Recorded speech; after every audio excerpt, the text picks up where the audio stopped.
Gracias, buen día para todos. Muy honrado que el Colegio de Abogados nos haya facilitado ese espacio para hablar sobre un tema que es particularmente importante. En este caso, pues me voy a referir al tema de corrupción y delitos informáticos. Esto por cuanto em, existe mucha relación entre ambos. Ahora bien, permiso para tener el control, permiso.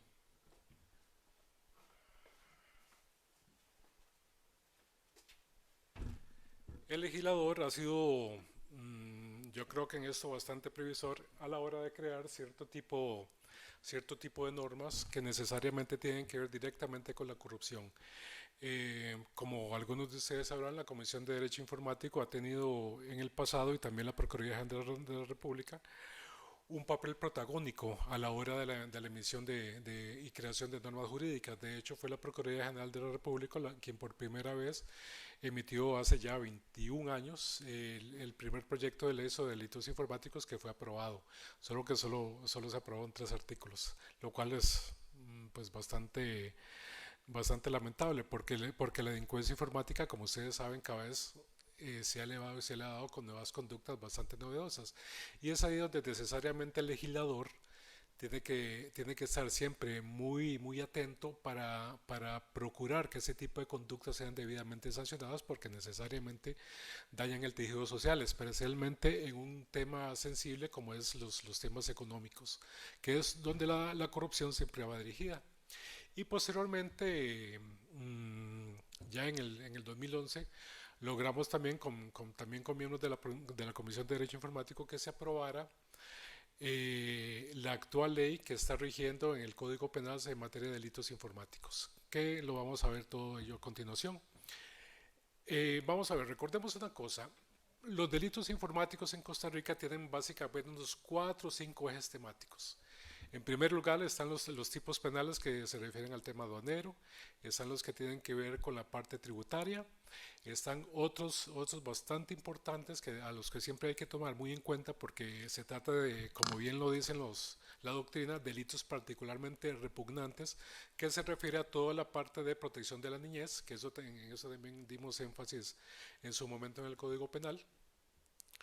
Y también los que tienen que ver con propiedad intelectual, que es toda una temática, ustedes pueden ver todos esos temas y los tipos penales que hay en materia de propiedad intelectual en la ley 8039, que se refiere a los procedimientos de observancia de los derechos de propiedad intelectual, donde a partir del artículo 43 más o menos se emite toda una serie de normas que castigan el quebrantamiento de las normas sobre propiedad intelectual, ya sea en derecho industrial o en derechos de autor. Y por supuesto está toda la parte del Código Penal, que es a la que hago referencia, donde mediante la ley 9048 y la 9135 se emitieron específicamente para castigar una serie de conductas que no estaban reguladas para nada en nuestro país. Actualmente Costa Rica cuenta con una de las legislaciones más robustas en materia de delitos informáticos y eso es importante conocerlo porque además somos parte de un convenio internacional bastante novedoso y que es, digamos, como la luz, si se quiere, digamos, en materia de delitos informáticos en el mundo, que es el Convenio de Europa sobre ciberdelincuencia, que fue aprobado en mayo del año 2017, hace apenas 5 años. Pero bueno, gracias a eso, pues ha sido una experiencia bastante exitosa porque se ha dado una ayuda bastante importante en materia de capacitación y para jueces y fiscales en esos temas que precisamente por tratar de temas tecnológicos no siempre son como bien comprendidos, porque no podemos esperar que nosotros abogados, ¿verdad?, nos dedicamos exclusivamente al tema tecnológico, sino que usualmente, digamos, eso requiere como un mayor esfuerzo para que se pueda lograr. De allí que entonces el legislador ha emitido una serie de normas al respecto. Lo que tarea, digamos, que procuré hacer fue poner en manifiesto todo lo que existe en materia de delitos que tienen que ver con corrupción en esos ejes temáticos que les comenté, excluyendo la parte de protección de la niñez, porque eso no tiene que ver propiamente con corrupción. Existe, por supuesto, la parte de corrupción de menores, pero eso no tiene que ver con el tema que estamos viendo aquí. Y también la parte de propiedad intelectual, que no necesariamente tiene que ver con el tema de corrupción, sino que me limitaré básicamente a la Ley General de Aduanas, el Código Tributario y también los tipos penales que hay en el Código Penal. En el caso de la Ley de Aduanas, vean ustedes que a pesar de que se trata de una temática relativamente novedosa, incluso hoy a la fecha, tenemos que ya en la Ley de Aduanas desde el año 95 se había emitido una serie de tipos penales precisamente donde se castigaban actos que podían cometer sus funcionarios, los funcionarios aduaneros, en esta materia y que necesariamente pueden calificarse y deben calificarse como de corrupción. Por ejemplo, vean ustedes en este caso el artículo 219 que habla precisamente sobre ocultamiento o destrucción de información. Precisamente el tema de la información es de los tipos penales y donde se han creado, digamos, como los bienes jurídicos tutelados novedosos, que necesariamente deben ser protegidos y que en su momento no habían sido tomados en cuenta. El ocultamiento o destrucción de información, en este caso en materia aduanera, eh, se refiere en este contexto a ocultar o negar o alterar información de la autoridad aduanera, o bien a todo lo que se refiere a destruir libros de contabilidad, anexos, archivos, registros, mercancías, documentos y otra información de trascendencia tributaria aduanera, además como sistemas y programas computadorizados o soportes magnéticos o similares que respalden o contengan esa información. Eso es lo que a grandes rasgos dice el artículo 219 de la Ley General de Aduanas. Y otro tipo penal que también existe es, en este caso, se refiere ya sea al acceso no autorizado a los servicios aduaneros, a los sistemas informáticos que tengan que ver con el Servicio Nacional de Aduanas, o bien apoderarse, copiar, destruir, neutralizar, alterar, facilitar, transferir o tener en su poder sin autorización de la autoridad aduanera cualquier programa de cómputo de sus bases de datos que hayan sido declarados de uso restringido por esa autoridad. Eso usualmente se hace mediante un decreto o algún tipo de pronunciamiento. Pero esos son temas bastante importantes porque recordemos que muchísima de la corrupción que se da en el país se da precisamente en temas aduaneros o fronterizos, que es donde desgraciadamente se ha introducido mucho este tipo de prácticas que necesariamente tienen que ser erradicadas. Eh, Sigue con la parte de delitos informáticos, donde también se refiere también en este caso a ocasionar daños a componentes o materiales físicos de aparatos o máquinas o accesorios que apoyen el funcionamiento de sistemas informáticos. Esto con la finalidad de entorpecerla u obtener beneficio para sí o para otra persona. Igualmente, vean ustedes qué importante el punto D, referido a la facilitar el uso del código, la clave de acceso asignados para ingresar a los sistemas informáticos. Y esa pena se eleva si el empleado se facilita culposamente. En este caso eso es importante porque desgraciadamente como parte de las malas prácticas que pueden tener algunas personas es dejar su clave en manos de cualquiera, ya sea de un compañero de trabajo o dejarla apuntada ahí en un papelito detrás del teclado o digamos debajo de la gaveta y cosas así. Y eso en realidad es muy fácil y muy sencillo de saber. Cualquiera llega, le toma foto y ya puedo yo entrar con ese código y esa clave de acceso y nadie va a saber que lo hice yo, sino que le van a echar la culpa a la persona que por error dejó esa clave ahí mal puesta. Eso debería ser importantísimo y aplicable no solo a los temas aduaneros, sino también a otros tipos de trabajos. Pensemos, por ejemplo, en el registro de la propiedad, que eso perfectamente podría darse.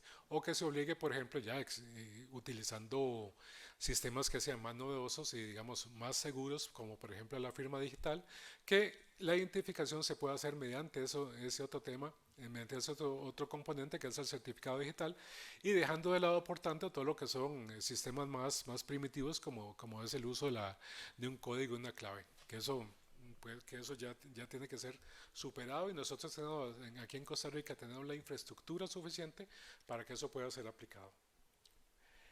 Bueno, existen unos agravantes también en la Ley General de Aduanas, donde se establece que se elevan las penas de prisión que hemos visto cuando en ese hecho participen 3 o más personas en calidad de autoras. O sea, no necesariamente dice que tengan que ser funcionarios, sino que pueden ser personas de afuera y también eventualmente funcionarios. O, peor aún, cuando intervenga en calidad de autor, instigador, cómplice o un funcionario público en ejercicio de sus funciones, con ocasión de ellas o con abuso de su cargo.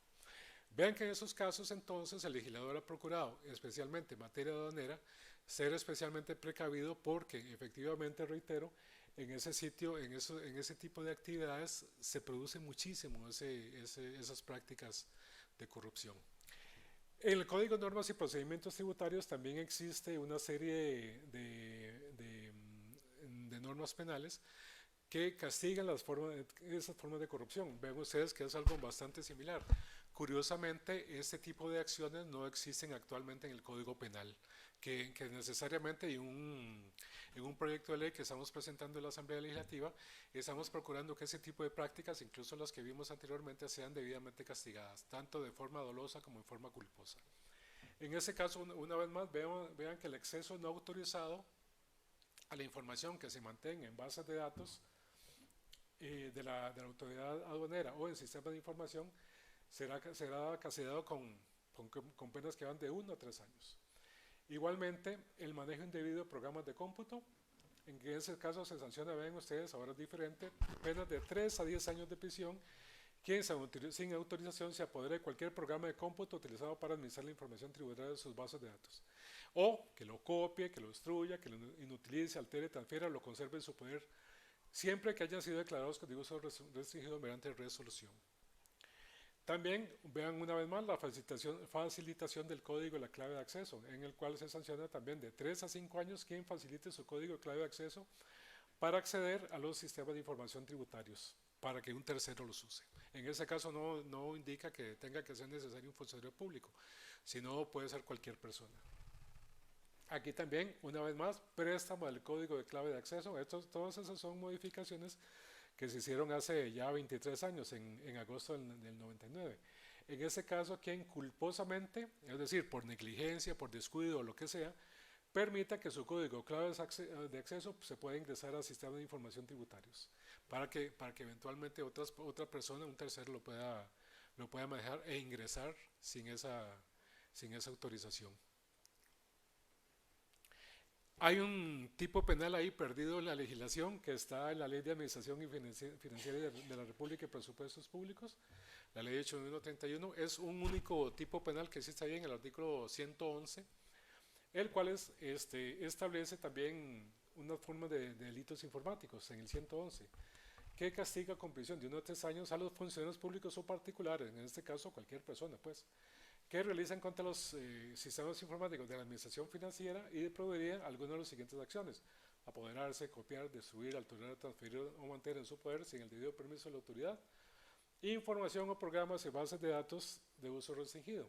Igualmente, si se causare daño dolosamente, eso es innecesario decirle, pero bueno, a los componentes lógicos y físicos de los aparatos, las máquinas y sus accesorios que apoyen el funcionamiento de sistemas informáticos, facilitar a terceras personas el uso del código personal y la clave de acceso, o bien utilizar las facilidades del sistema para el beneficio propio o de terceros. Por razones que ignoro, esta norma nunca ha sido cuestionada. A mí me parece que está pésimamente redactada y que es un tipo penal que perfectamente puede caerse en cualquier momento, especialmente por la forma como se utilizan los verbos en este caso y las palabras tan abiertas y que son bastante poco precisas. Ven ustedes ese último: utilizar las facilidades del sistema para el beneficio propio de terceros. Eso no significa absolutamente nada, por lo menos para mí. Yo no entiendo a qué se refieren. ¿Por qué? Porque todos los sistemas de información están diseñados para ser consultados y por tanto sacar provecho de ellos. O sea, yo particular, por supuesto que a la hora de las horas, cuando utilizo un sistema de información para ver cómo está la situación X, estoy obteniendo beneficios. Entonces esos son tipos penales sumamente abiertos que de mi parte creo que son inaplicables. Pero bueno, en el Código Penal, ahora sí, se emitió en el 2011 una serie de tipos penales que castigan, por supuesto, una serie de conductas que antes no estaban incluidas en nuestra legislación. Vean que esos son tipos penales que tienen apenas 11 años de aprobados. Se dio en el 2011 esa serie de modificaciones. En este caso, cuando tuvimos la oportunidad de participar en la redacción de estos tipos penales, lo que hicimos fue aplicar aquí un concepto de lo que se llama neutralidad tecnológica, de manera tal que los verbos que se utilizaban en aquel momento fueran desechados, y especialmente el contexto en el que se daban, porque el 196 lo que hablaba antes era de violación telefónico-telegráfica, como si esas fueran las únicas formas de comunicación que existían. Probablemente en el año 70, cuando se emitió y se aprobó el Código Penal, pues sí, esas eran las formas de comunicación que existían. Eso está requete superado actualmente. Nada se habla aquí, digamos, de telecomunicaciones, ni direcciones IP o redes sociales o lo que sea. Entonces, en este caso, la violación de correspondencia y telecomunicaciones, tomamos el tipo penal que existía antes, el 196 bis, y lo combinamos con el 196 para crear un solo tipo penal, que lo bautizamos como violación de correspondencia o telecomunicaciones, para que entonces entre absolutamente todo tipo de comunicación, no interesa de qué forma se haga. Y en este caso lo que procuramos fue reprimir, vean ustedes como bien jurídico tutelado, la intimidad o privacidad, y castigar el apoderamiento, acceder, modificar, alterar, suprimir, intervenir, interceptar, abrir, entregar, vender o remitir o desviar de su destino documentación o comunicación dirigidas a otra persona. Y además, también con el mismo bien jurídico tutelado, utilizar o ofender el contenido de comunicaciones o documentos privados que carezcan de interés públicos.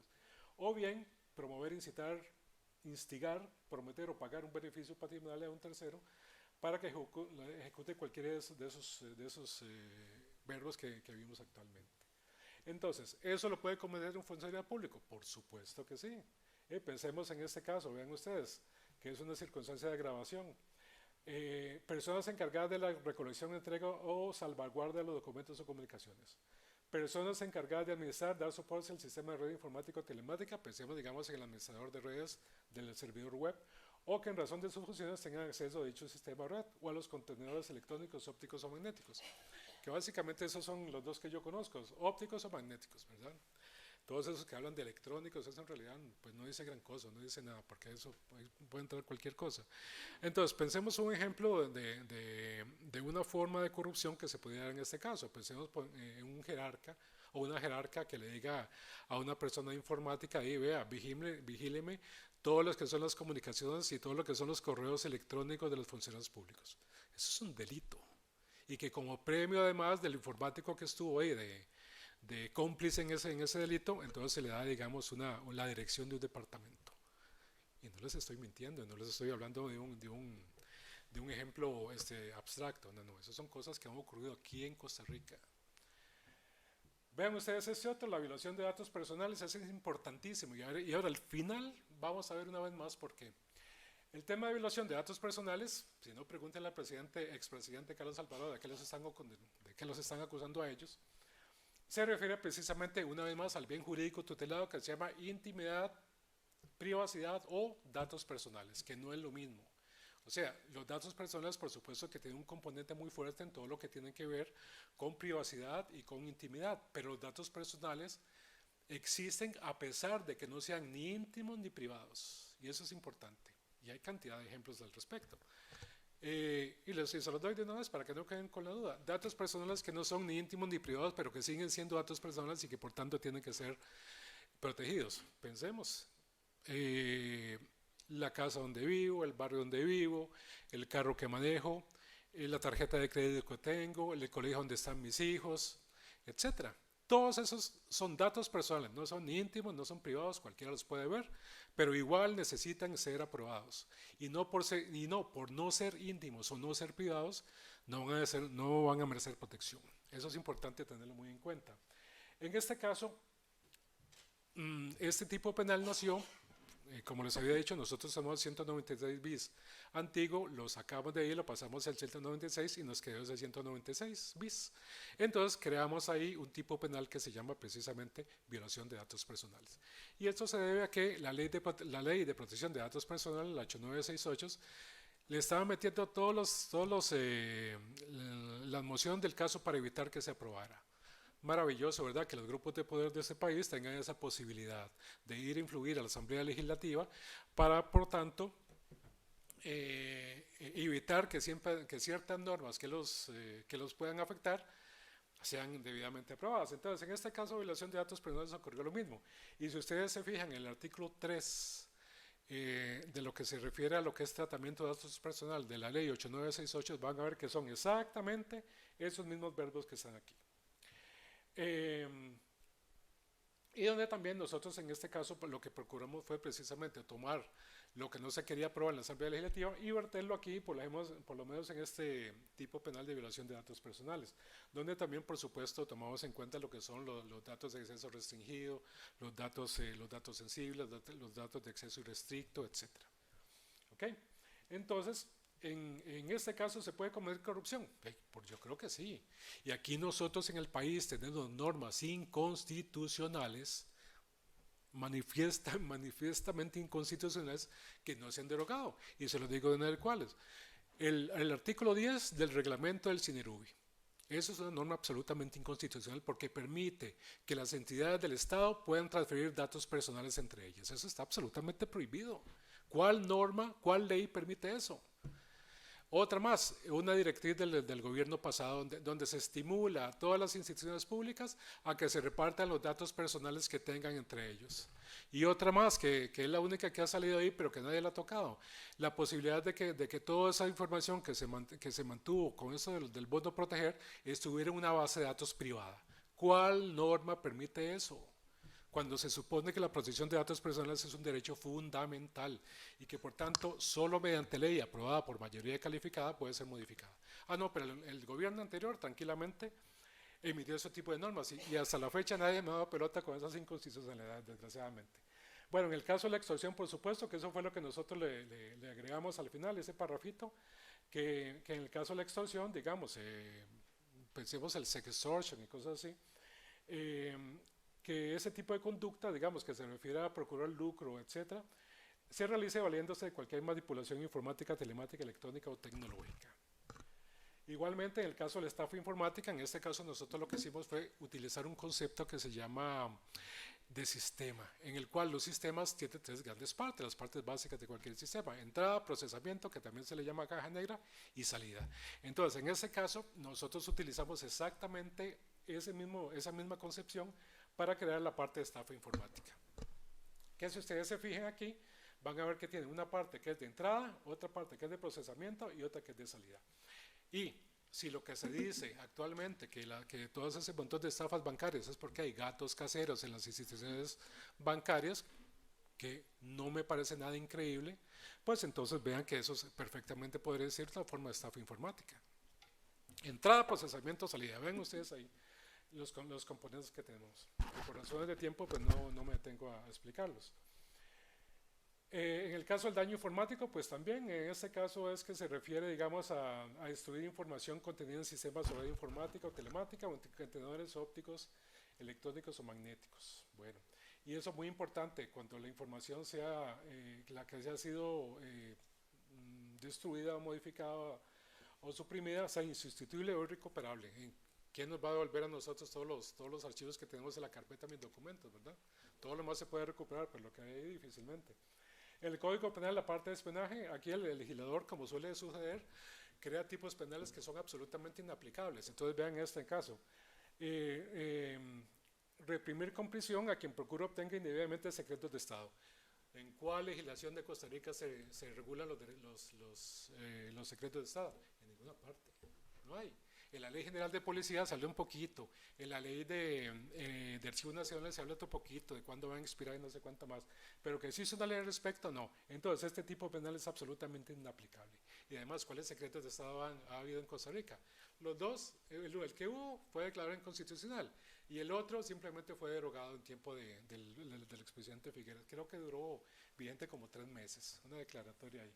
Bueno, el asunto es que eso no se aplica para nada, pero existe. El sabotaje informático, que es por supuesto bastante rudo, ¿verdad? Porque se refiere a todo lo que tiene que ver con bases de datos, pero aquí el problema está en que no se habla todo a lo que se refiere a infraestructura crítica, que es algo que no está legislado en Costa Rica. Nosotros hemos procurado en el proyecto de ley incluir todo lo que es infraestructura crítica, que eso es muy necesario. Imagínense que a alguien se le ocurra meterse a los sistemas de la caja y que impida su funcionamiento, o Hacienda y que impida el funcionamiento. ¿No? Que eso no ha ocurrido, que yo sepa, ¿verdad? ¿O sí?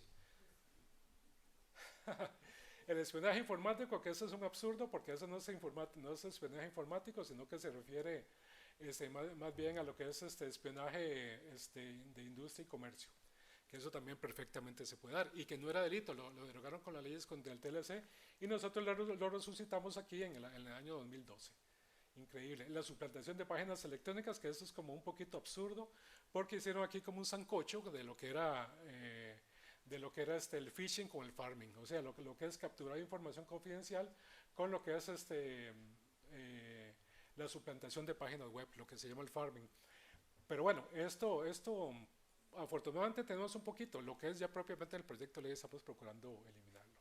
Y eliminar eso y hacer uno superior, digamos, mejor redactado y todo lo demás. Y finalmente la parte de esa facilitación del delito informático, que aunque ustedes no lo crean, una vez estuve yo en una reunión con funcionarios ahí para ver cómo hacíamos para impulsar nuevos tipos penales informáticos, y resulta que el fiscal con el que estuve hablando ni siquiera existía, ni siquiera sabía que ese tipo de penal existía. ¿Qué les parece? Y ya con eso, bueno, difusión de información falsa, que pues también, ¿verdad? Que también en ese caso también puede darse corrupción, en ese caso cuando puede afectar, digamos, algún tema bancario, cuando digan, vean, saquen todo ese dinero del Banco Nacional porque está quebrado. Y eso es cierto.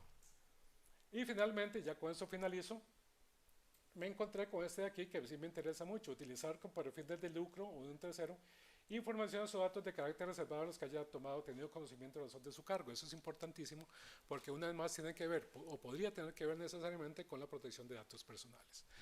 Entonces, vean ustedes que nosotros sí tenemos un marco jurídico, creo yo que es bastante robusto, pero que necesariamente tiene que mejorarse, y eso lo estamos procurando hacerlo por las vías correspondientes, que es precisamente a través de las leyes. Y esperamos esta vez sí tener éxito. Muchas gracias, y una vez agradezco la oportunidad que me ha dado el colegio para participar.